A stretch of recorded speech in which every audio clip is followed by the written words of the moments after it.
भारत की धरती पर बसा राज्य चंदनपुर अपनी शांति और वहां के राजा विक्रम के लिए प्रसिद्ध था।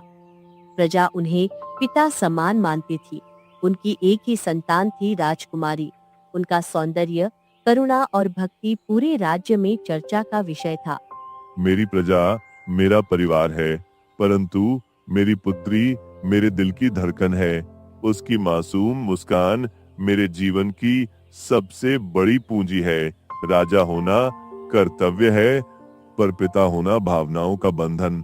मैं चाहता हूँ कि उसकी रक्षा ऐसे हो मानो वह स्वयं चंदनपुर की आत्मा हो। यदि उसके जीवन पर अंधकार का साया भी पड़े, तो वह मेरे राज्य के लिए सबसे बड़ा संकट होगा। महाराज, आपकी भावना जायज है, परंतु स्मरण रखिए, जहां प्रकाश होता है वहां अंधकार भी जन्म लेता है। रानी इस राज्य की ज्योति है, परंतु वही ज्योति किसी दुश्मनों के लिए लालच बन सकती है। मुझे आभास है कि कोई काली शक्ति चंदनपुर की ओर बढ़ रही है। केवल शस्त्रों से सुरक्षा नहीं होती, देवी का आशीर्वाद ही सबसे बड़ा कवच है। महाराज, हमारी सेना अजेय है। यदि कोई शत्रु आया तो उसका अंत निश्चित है, परंतु हरिदास की बात में सत्य है। तलवारें शरीर को बचाती हैं, परंतु आत्मा की रक्षा केवल भक्ति कर सकती है। हमें ये नहीं भूलना चाहिए कि दुश्मन अक्सर छल और तंत्र मंत्र का सहारा लेते हैं। रानी केवल आपकी पुत्री नहीं, बल्कि इस राज्य का भविष्य है। उसकी रक्षा करना हम सबका धर्म है। दरबार गूंज उठा, परंतु किसी को अंदाजा नहीं था कि अंधकार पहले से ही पास आ रहा है। दूर जंगल की गुफा में तांत्रिक कालीनाथ अपनी काली साधना में डूबा हुआ था। उसका लक्ष्य स्पष्ट था, राजकुमारी की बलि देकर अमर होने का वरदान प्राप्त करना। सुबह की सुनहरी किरणें महल की दीवारों को छू रही थी। राजकुमारी मंदिर जाने के लिए निकली। सैनिक और सेनापति वीरभान उसके साथ थे। जब मैं मंदिर जाती हूँ तो मुझे लगता है कि माँ काली स्वयं मेरी रक्षा कर रही हैं। सैनिकों, तुम्हारा कर्तव्य मेरी सुरक्षा है, परंतु सबसे बड़ी सुरक्षा देवी की कृपा है। मंदिर केवल पूजा का स्थान नहीं, बल्कि आत्मा की शांति का दरबार है। हर बार जब मैं वहां जाती हूँ, मुझे लगता है जैसे सारा बोझ हल्का हो गया हो और मन निर्मल हो गया हो। राजकुमारी, आपकी भावना निर्मल है, परंतु हमें राजा का आदेश याद है। आपकी रक्षा सबसे बड़ी जिम्मेदारी है। संसार में ऐसे लोग भी हैं जो आपके प्रकाश को सहन नहीं कर सकते। वे अंधकार में रहते हैं और मासूमों को निशाना बनाते हैं। हम आपके लिए प्राणों की बाजी लगाते हैं। देवी की शरण हमारी ढाल है और हमारी तलवारें आपके चारों ओर कवच की तरह हैं। राजकुमारी मुस्कुराई और आगे बढ़ी। मंदिर तक का रास्ता फूलों से सजा था, लेकिन उसी राह में एक खतरा छिपा हुआ था। मंदिर के पास पहुंचते ही राजकुमारी ने एक अनोखी सफेद बकरी देखी। वह अत्यंत सुंदर और मासूम थी। उसकी आंखों में करुणा और मासूमियत चमक रही थी। देखो, ये कितनी प्यारी बकरी है। उसका चेहरा ऐसा लग रहा है जैसे किसी ने उसमें मासूमियत की प्रतिमा गढ़ दी हो। मेरा मन इसे छूने को कर रहा है। तुम सब यहीं ठहरो, मैं थोड़ी दूर जाकर इसे देखती हूँ। भय मत करो, यह तो निर्दोष प्राणी है। कभी कभी मनुष्य की आत्मा को भी ऐसे जीवों की सादगी से शांति मिलती है। मुझे लगता है यह बकरी माँ काली का संदेश है। राजकुमारी, आपकी सोच निर्मल है, परंतु कृपया अकेली मत जाइए। ये जंगल अनजाना है और कभी कभी मासूम चेहरों के पीछे भी छल छिपा होता है। हम आपको रोक नहीं सकते, परंतु निवेदन है कि सावधानी रखें। राजा ने हमें आदेश दिया है कि आपको हर संकट से बचाएं। हम आपके साथ चलें तो बेहतर होगा। पर राजकुमारी ने उन्हें रोक दिया और अकेली बकरी के पीछे बढ़ गई। सैनिक हिचकिचाए, पर आदेश मानकर वहीं रुक गए। यह निर्णय चंदनपुर के भविष्य को बदलने वाला था। राजकुमारी बकरी के पीछे बढ़ी। अचानक बकरी झाड़ियों में गायब हो गई। वातावरण में अजीब ठंडक फैल गई। तभी धुएं के गुब्बार से एक काली छाया प्रकट हुई। तांत्रिक कालीनाथ, उसके हाथ में खोपड़ी आंखें अग्नि की तरह लाल थीं। राजकुमारी, आखिरकार तुम मेरे जाल में आ ही गई। मैंने जानबूझकर बकरी का रूप धारण किया। मुझे पता था कि तुम्हारी करुणा ही तुम्हारी सबसे बड़ी कमजोरी है। मनुष्य अक्सर अपनी दया से बंध जाता है और आज वही तुम्हें यहाँ तक खींच लाया। मेरी अधूरी साधना पूर्ण होगी और मैं अमर हो जाऊंगा। तुम्हारी आवाज अब न सैनिकों तक पहुंचेगी न तुम्हारे पिता तक। आज से तुम्हारा संसार यही अंधकार है। तुम्हारे शब्द भयावह हैं, पर सत्य यह है कि करुणा कमजोरी नहीं, शक्ति है। तुम कहते हो कि मैं तुम्हारे जाल में फंस गई हूँ, पर याद रखो मेरी रक्षा माँ काली करेंगी। यदि तुम निर्दोष की बलि देकर अमृत चाहते हो तो यह तुम्हारा भ्रम है। इतिहास गवाह है कि मासूमों का रक्त बहाने वाले कभी अमर नहीं होते, केवल विनाश पाते हैं। राजकुमारी के इन शब्दों से कालीनाथ क्रोधित हो उठा। उसने मंत्रोच्चारण शुरू किया। सैनिक अचानक चीखते हुए जमीन पर गिर पड़े और बेहोश हो गए। राजकुमारी की आंखें बोझिल हो गईं।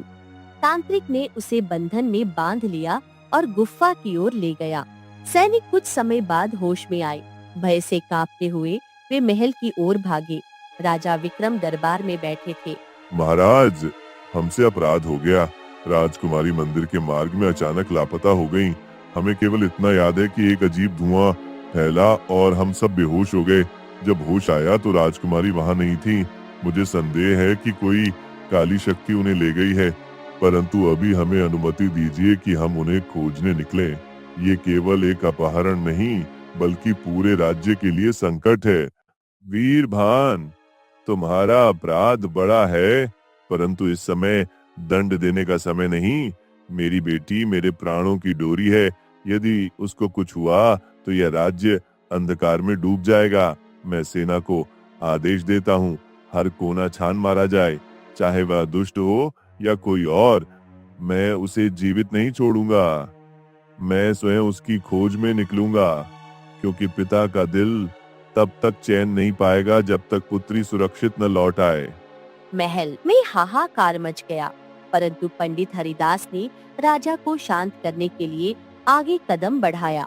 राजमहल के आंगन में शोक का वातावरण था। राजकुमारी के गायब होने की खबर से पूरा चंदनपुर कांप उठा। राजा विक्रम अपनी बेटी की यादों में डूबे। हे देवताओं, मैं राजा हूँ, पर इस समय केवल एक असहाय पिता हूँ। मेरी बेटी मेरी धड़कन है। आज उसका चेहरा मेरी आंखों से ओझल हो गया है। मेरे पास सेना है, तलवारें हैं, परंतु सब व्यर्थ लग रहा है। यदि वह मेरे पास नहीं लौटी तो ये राज्य मेरे लिए शून्य हो जाएगा। हे माँ काली, मेरी प्रार्थना सुनो और मेरी संतान की रक्षा करो। दरबार में सैनिक मंत्री इकट्ठे हुए। चारों ओर सन्नाटा था। सबकी आंखों में भय और चिंता झलक रही थी। महाराज, हमने हर ओर सेना भेजी है। जंगल, मंदिर और नदी किनारे तक खोज की जा रही है, परंतु अभी तक राजकुमारी का कोई सुराग नहीं मिला। मुझे लगता है ये सामान्य अपहरण नहीं, बल्कि किसी तांत्रिक की काली चाल है। हमें तत्काल सेना लेकर जंगल पर चढ़ाई करनी चाहिए और हर गुफा, हर कंदर को छान मारना चाहिए। वीरभान के शब्दों के बाद दरबार में हलचल हुई। तभी पुरोहित हरिदास आगे बढ़े। उनके चेहरे पर गंभीरता थी। महाराज, मैं वीरभान के साहस का सम्मान करता हूँ, परंतु यह केवल शस्त्रों से लड़ी जाने वाली लड़ाई नहीं है। तांत्रिक की शक्ति तलवार से नहीं टूटती, वह भय, छल और मंत्रों से काम करता है। यदि हम बिना तैयारी के सेना भेजेंगे तो और भी लोग उसके मायाजाल में फंस सकते हैं। केवल देवी की शरण ही हमें सही मार्ग दिखा सकती है। आपको स्वयं मां काली के मंदिर जाना होगा और उनका आशीर्वाद लेना होगा, तभी यह संकट टलेगा। दरबार में गहरी खामोशी छा गई। राजा विक्रम का चेहरा दृढ़ता से चमक उठा। हरिदास, तुम्हारे शब्द मेरे दिल को छू गए। मैं समझता हूँ कि केवल शक्ति नहीं, भक्ति भी आवश्यक है। यदि मेरी पुत्री किसी तांत्रिक के हाथों में है तो मैं माँ काली की शरण लूंगा। मैं आज ही मंदिर जाऊंगा और प्रार्थना करूंगा।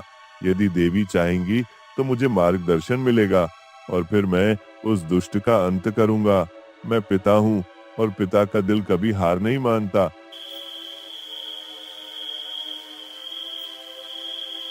रात का समय था।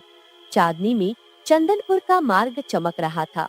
राजा विक्रम घोड़े पर सवार होकर मंदिर की ओर निकले। पंडित हरिदास उनके साथ थे। मंदिर का विशाल शिखर दूर से ही दिखाई दे रहा था। वहां पहुंचते ही घंटियों की ध्वनि और धूप की सुगंध ने वातावरण को दिव्यता से भर दिया। हे माँ काली, आज मैं राजा नहीं, एक पिता बनकर आया हूँ। मेरी पुत्री आपके चरणों में समर्पित है। कृपया मुझे शक्ति दीजिए। मेरे हाथों को वह अस्त्र दीजिए जो उस अधर्मी को समाप्त कर सके। मैं वचन देता हूँ कि अपने प्राणों की आहुति देकर भी अपनी पुत्री और इस राज्य की रक्षा करूंगा। मंदिर की गर्भगृह में आग की लपटें और मंत्रों की गूंज के बीच अचानक वातावरण बदल गया। एक असीम प्रकाश की तेज छाया ने पूरा मंदिर लपेट लिया। राजा विक्रम के प्राण थम गए। उसने जो भी मांगा था वह आवाज अब सीधे उसके हृदय में गूंजने लगी। धूप के बीच से एक मंद परंतु अखंड स्वर आया। माँ काली की उपस्थिति प्रकट हो गई। विक्रम, तू पिता है और तेरा मन सत्य से भरा है। तूने जो निश्चय किया उसे मैं देखती हूँ, परंतु याद रख, शक्ति का अर्थ केवल अस्त्र शस्त्र नहीं बल्कि सत्य, समर्पण और अहंकार विहीनता भी है। मैं तुझे 2 वरदान देती हूँ। पहला, एक दिव्य अस्त्र जो अनीश्वर मिथ्याओं को भेद सके। दूसरा, एक रक्षा मंत्र जो तेरे हृदय को काले मोह और भय से मुक्त रखेगा। परंतु यह वरदान तब तक सिद्ध नहीं होगा जब तक तू अपने अंदर की दया और न्याय के बीज को न जगा सके। यदि तू केवल क्रोध से लड़ने जाएगा तो वह शक्ति बर्बाद हो जाएगी, पर यदि समर्पण और भक्ति से लेगा तो वही शक्ति कालीनाथ जैसी माया को मिटा देगी। माँ काली ने हाथ उठाया और एक तेज रोशनी में एक दिव्य अस्त्र और एक पवित्र धागा राजा के सामने रखा। दिव्य अस्त्र आध्यात्मिक शक्ति से कठोर परम सत्य को भेद सकती थी और धागा राजा के मन को स्थिर रखने का चिन्ह था। माँ काली ने राजा को कालीनाथ के बारे में बताया, उसकी साधना, उसकी कमजोरी और वह तरीका जिससे केवल भक्ति प्रभात से उसे पराजित किया जा सकता था। मंदिर के गर्भगृह में पंडित हरिदास चुपचाप सुन रहे थे। सुनो विक्रम, कालीनाथ केवल काली शक्ति का असली साधक नहीं है। वह अपने अहंकार और मृत्यु के भय से ऊर्जा लेता है। उसने सत्य की जगह भ्रम को अपनाया और निर्दोषों की करुणा को बलि का साधन बना लिया। उसकी गुफा में कई मायाएं रखी हैं, धुंध, बहकाने वाले स्वर और भुजाओं जैसी परछाइयां। पर उसकी असली कमजोरी यही है कि वह भक्ति और समर्पण से उत्पन्न प्रकाश का सामना नहीं कर सकता। तू दिव्य अस्त्र का इस्तेमाल कर देवे पर उसकी भौतिक देह पर तलवार प्रभाव नहीं दिखाएगी, पर जब तू अपने मन से देवी का स्मरण करेगा और भक्ति से काम लेगा तब वही अस्त्र उसकी माया को चीर देगा। यह याद रखो, शक्ति तभी सफल होगी जब उसमें दया और न्याय का बीज हो। माँ काली की बातों से राजा के मन में एक नया साहस और संयम जाग उठा। वह न केवल क्रोध से लड़ने का निश्चय ले रहा था बल्कि भक्ति और न्याय से भी। राजा विक्रम मंदिर से लौटा। सेना को तैयार किया गया, परंतु इस बार राजा ने कहा कि वे केवल अस्त्रों से नहीं, मन की एकता और देवी की भक्ति से लड़ेंगे। वीरभान, सुनो, तुम्हारी तलवारें निर्भीक हैं और तुम्हारा साहस अपार है। फिर भी मैं केवल भौतिक अस्त्रों पर भरोसा नहीं कर सकता। मैंने माँ काली से वरदान लिया है। वह बोली कि क्रोध यदि अहंकार बन जाए तो शक्ति नष्ट हो जाएगी। इसीलिए मैं चाहता हूँ कि तुम सैनिकों के मन में भक्ति और न्याय का बीज बो। हमें उन लोगों को जो हमें फंसाने आए हैं केवल तलवार से नहीं बल्कि सच्चाई, धैर्य और समर्पण की शक्ति से परास्त करना है।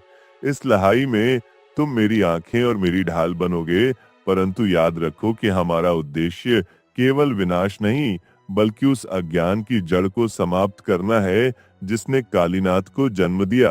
वीरभान ने राजा की बात सुनी और उसकी आंखों में संकल्प की चमक और भी तेज हो गई। सैनिकों को भगवत नाम और मंत्रों के साथ तैयार किया गया, क्योंकि अब लड़ाई केवल राजा और तांत्रिक की नहीं बल्कि धर्म और अधर्म की लड़ाई बन चुकी थी। कालीनाथ की गुफा जंगल की गहराई में थी, काले पत्थरों से ढंकी और हड्डी जैसे निशानों से भरी। वहां पर अजीब आकृतियां झूलती थी और हवा में नगाड़ों की धीमी गूंज सुनाई देती थी। राजकुमारी को एक चक्राकार स्थल पर बांधा गया था। उसके चारों ओर पुराने तंत्र चिन्ह बने थे और हवाएं जैसे मंत्रों का दोहराव कर रही थी। मैंने वर्षों तक इंतजार किया कि किसी निर्दोष का सौंदर्य मेरी तपस्या की आग में भस्म हो। रानी की मासूमियत ही मेरी अंतिम कुंजी है। आज जब मैं उसकी आहुति में अग्नि प्रज्वलित करूंगा, मेरी साधना पूर्ण होगी और मैं काल अपराजय बन जाऊंगा। यह सत्ता मुझे देवों के समान बनाएगी। कोई मेरा सामना नहीं कर सकेगा। जो लोग सोचते हैं कि उनकी तलवारें मेरे आगे टिक सकती हैं, वे मूर्ख हैं। मेरा ज्ञान मृत्यु के भय पर टिकता है और वही मुझे शक्ति देता है। काली धूप के बीच कालीनाथ अपने मंत्रों में लीन था। राजकुमारी की आंखों में भय और हिम्मत का भाव था। वह अंदर से देवी की उपस्थिति महसूस करने की कोशिश कर रही थी, पर गुफा की मायावी शक्ति उसे कमजोर कर रही थी। तलवारों की झनकार और मंत्रों की गूंज के बीच राजा विक्रम और उसकी सेना गुफा के द्वार पर पहुँचे। राजा ने माँ काली के धागे को छाती पर बांधा और दिव्य अस्त्र हाथ में रखा। कालीनाथ, सुन ले, मैं केवल राजा नहीं, पिता विक्रम हूँ और मैं अपनी पुत्री की रक्षा के लिए आया हूँ। तेरा भ्रम कितना भी बड़ा क्यों न हो, परंतु मैं उस भ्रम के सामने झुकने वाला नहीं। मैंने माँ काली का वरदान पाया है और मेरा मन सच्चाई और समर्पण से भरा है। यदि तू शक्ति का दुरुपयोग कर रहा है तो आज वही शक्ति तुझ पर भारी पड़ेगी। मैं यहाँ केवल लड़ाई के लिए नहीं आया, मैं यहाँ उस अज्ञान और लालच को जड़ से उखाड़ने आया हूँ जिसने तुझे बांधा है। राजा की भूमि और मन दोनों ने जैसे एक साथ आवाज उठाई। गुफा के अंधेरों में कालीनाथ की लहरें उभरी और लड़ाई की घड़ी आ गई। राजा विक्रम, तू अपने अहंकार में यहाँ आया है। तेरी तलवार और सेना मेरे मंत्रों के आगे राख बन जाएगी। देख, यह गुफा ही मेरी शक्ति है। यहाँ हर पत्थर तेरा शत्रु बनेगा। तेरे कदम भारी होंगे और तेरे सैनिक अंधे हो जाएंगे। तू पिता बनकर आया है, पर पिता का प्रेम भी मेरी माया को नहीं तोड़ सकता। आज तू अपनी आंखों से देखेगा कि कैसे तेरी संतान तेरी आंखों के सामने बलि का दीपक बनेगी। कालीनाथ, तूने सोचा कि भय मुझे कमजोर कर देगा, पर याद रख, भय उसी को निगलता है जो उसके आगे झुकता है। मैं अपने प्राणों से भी अधिक अपनी बेटी की रक्षा करूंगा। मेरे पास तलवार नहीं, माँ काली का वरदान है। तेरा अंधकार चाहे कितना भी गहरा क्यों ना हो, भक्ति का प्रकाश उसे भेद देगा। आज इस गुफा में निर्णय होगा, तू अमर होगा या तेरी माया यहीं राख बन जाएगी। कालीनाथ ने मंत्रों का जाप किया। गुफा की दीवारें कांप उठीं। सैनिक डरकर पीछे हटने लगे। देखा विक्रम, यही मेरी शक्ति है। तेरे सैनिकों के दिलों में डर की लपटें भर दूंगा। तेरी सेना अंधकार के समंदर में डूब जाएगी। वे सोचेंगे कि हर दिशा से मृत्यु आ रही है। जब तक वे मुझसे लड़ेंगे, उनका मन ही उनका सबसे बड़ा शत्रु बन जाएगा। मेरी जीत इसीलिए सुनिश्चित है क्योंकि मैं डर का स्वामी हूँ और तू केवल हिम्मत का। डर हमेशा हिम्मत को कुचल देता है। कालीनाथ, ये तेरी भूल है। डर तभी जीवित रहता है जब इंसान उसका साथ देता है। देख, मैं माँ काली का नाम लेकर इस अस्त्र को उठाता हूँ। ये कोई साधारण अस्त्र नहीं, बल्कि सत्य का प्रतीक है। मेरी सेना भी तेरी छवियों से नहीं डरेगी, क्योंकि हम सब भक्ति से जुड़े हैं। तेरे भ्रम केवल परछाई हैं, और परछाई कभी प्रकाश का सामना नहीं कर सकती। जैसे ही राजा ने मंत्र बोला और अस्त्र को घुमाया, गुफा की दीवारें गूंज उठीं। सैनिकों ने भी माँ काली का नाम लेकर साहस पाया। राजा, आज तेरा अंत होगा। तू सोचता है कि तेरे मंत्र और भक्ति मुझे रोक देंगे? जय माँ काली। कालीनाथ, तू अपनी शक्ति को तपस्या कहता है, पर यह केवल लोभ है। असली तपस्या वह है जो दूसरों की रक्षा के लिए हो। तेरा हर मंत्र अहंकार से उपजा है और अहंकार हमेशा विनाश लाता है। देख, मैं माँ काली के नाम पर ये अंतिम वार करता हूँ। यदि सत्य मेरे साथ है तो तेरी माया भी समाप्त होगी। राजा ने दिव्य अस्त्र से प्रहार किया। प्रकाश की लपटें गुफा में फैल गईं। उसका चेहरा विकृत हो गया। उसकी आंखों की आग बुझ चुकी थी।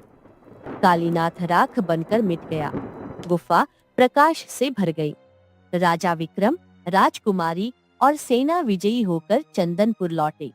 प्रजाजन, आज हमने देखा कि दुष्ट कितना भी शक्तिशाली क्यों न लगे, यदि हमारे साथ भक्ति और सत्य है तो कोई हमें पराजित नहीं कर सकता। कालीनाथ ने अमृतत्व बलि में खोजा और अंत पाया। हमने अमृतत्व माँ काली की भक्ति और प्रजा के प्रेम में पाया। इसलिए आज से यह प्रतिज्ञा लें कि हम किसी निर्दोष का अपमान नहीं करेंगे, किसी पर अन्याय नहीं करेंगे और सदैव सत्य के मार्ग पर चलेंगे। महाराज, यह राज्य आज एक नई शिक्षा लेकर खड़ा है। तांत्रिक का अंत केवल अस्त्र से नहीं हुआ, बल्कि आपके संयम, भक्ति और करुणा से हुआ। यही धर्म है, शक्ति और नीति का संतुलन। यही भक्ति का मार्ग है। यही वह दीपक है जो चंदनपुर को सदा प्रकाशमान रखेगा। उस दिन के बाद चंदनपुर में हर वर्ष माँ काली का भव्य उत्सव होने लगा। लोग याद करते कि अंधकार चाहे कितना भी गहरा हो, अंत में भक्ति और सत्य का प्रकाश ही विजयी होता है।